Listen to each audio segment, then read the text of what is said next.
Bismillahirrahmanirrahim. Selamat datang teman-teman. Kali ini kita akan demokan sebuah aplikasi ya, yang lebih tepatnya sistem manajemen klinik ya. Sebelum kita login, kita isi dulu ya email dan password admin, kemudian kita klik login. Nah, ketika kita sudah login, kita akan ditampilkan tampilan dashboard seperti ini. Ya, ada beberapa informasi yang ditampilkan, ada total pasien, total dokter, total poli, kemudian pendaftaran hari ini. Kemudian ada juga fitur grafik kunjungan. Ya, di grafik kunjungan ini kita bisa lihat grafiknya ya. Misalnya minggu ini, bulan ini, dan tahun ya. Kemudian dokter yang aktif. Nah, kita juga bisa lihat pendaftaran terbaru ya, atau pasien-pasien yang mendaftar hari ini. Ada juga informasi stok obat yang hampir habis ya. Jika stok obatnya sudah mau habis, nanti ada informasinya muncul di sini. Nah, ini tampilan dashboardnya. Jadi ada beberapa menu di sistem manajemen klinik ini. Pertama ada menu pasien. Nah, di menu pasien ini kita akan mengisi informasi pasien ya. Kita isi data pribadi pasien. Kita coba isikan sebagai contoh ya. Kita isi tanggal lahirnya. Ini, kemudian nomor HP-nya, tempat lahirnya, kemudian provinsi, sesuai dengan data pasien kita ya. Nah, di kode pos ini kita isi manual ya. Kemudian alamat lengkapnya, RT, RW, email ya. Riwayat alergi, jika ada riwayat alergi dari pasien kita bisa isi, misalnya gatal. Nah, seperti itu. Dan kita simpan. Nah, setelah disimpan kita bisa lanjut lagi ke registrasi ya. Jika pasien tersebut melakukan pemeriksaan, kita isi datanya di sini di menu registrasi. Dia di poli apa ya, poli umum misalnya. Kemudian dokternya siapa, riwayat jalannya, ada apa, tipe registrasi, riwayat jalan atau riwayat inap, saya riwayat jalan lah.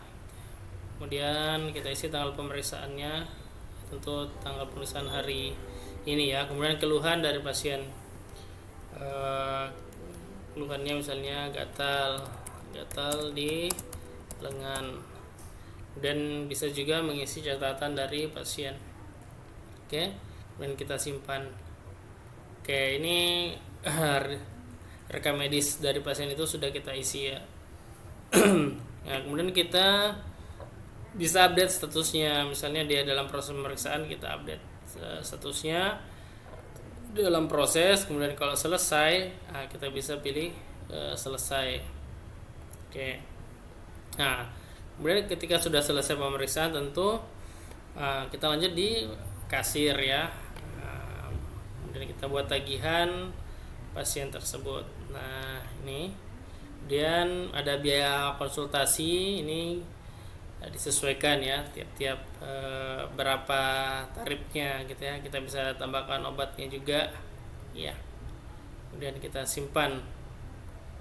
Nah, setelah ini dia mau bayar dengan metode apa, kita bisa pilih di sini ya. Misalnya tunai, kita proses. Oke, selesai. Untuk melihat detailnya, kita masuk di menu billing ya. Nama Riko, terbayar ya. Oke, seperti ini tagihannya. Kita juga bisa cetak ya, cetak. Nah, kita cetak bisa. Ukuran kertasnya kita bisa sesuaikan ya. Nah, seperti apa. Nah, selanjutnya ada menu apotek. Nah, di menu apotek ini teman-teman menampilkan daftar obat yang ada di apotek ya. Jadi kita bisa tambahkan obat-obat apa saja yang ada di apotek kita. Misalnya kode obatnya apa, nama obat. Kode obat ini terserah ya, teman-teman mau kasih kode apa. Kemudian kategorinya apakah tablet, sirup, kapsul atau salep. Kemudian satuannya apa ya, kita bisa ini kan sesuaikan. Kemudian ada juga fitur kamus obat ya, ini opsional, nanti bisa dimasukkan bisa juga tidak ya.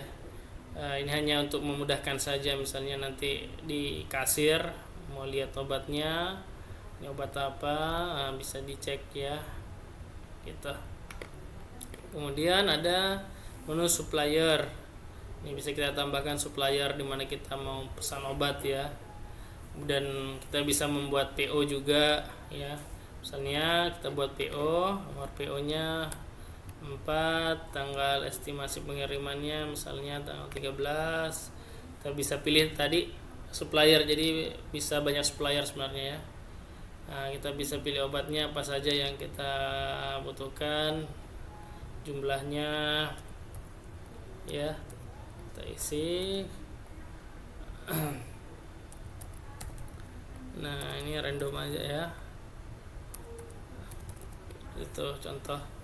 Kita simpan.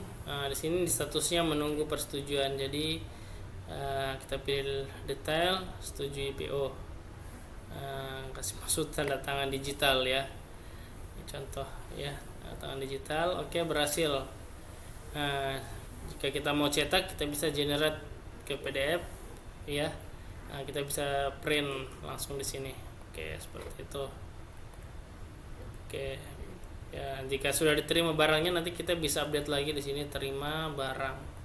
Oke, seperti itu. Kemudian ada menu janji ya, misalnya ada pasien mau buat janjian, kita bisa buat di sini. Tapi terlebih dahulu kita buat pengaturan jadwal ya, misalnya dokter, ada beberapa dokter misalnya seperti ini ya, kita bisa tambahkan jadwalnya. Nanti di janji temu ini nanti bisa kita pilih. Nah, seperti dokternya siapa. Jika ini ya ada waktunya, waktu yang masih kosong, kita bisa pilih nanti di sini.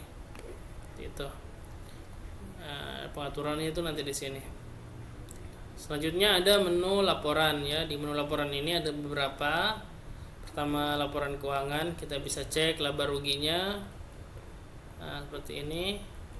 Dari tanggal berapa ke tanggal berapa, misalnya dari tanggal 8 gitu ya, generate. Nanti muncul ya seperti ini laporannya.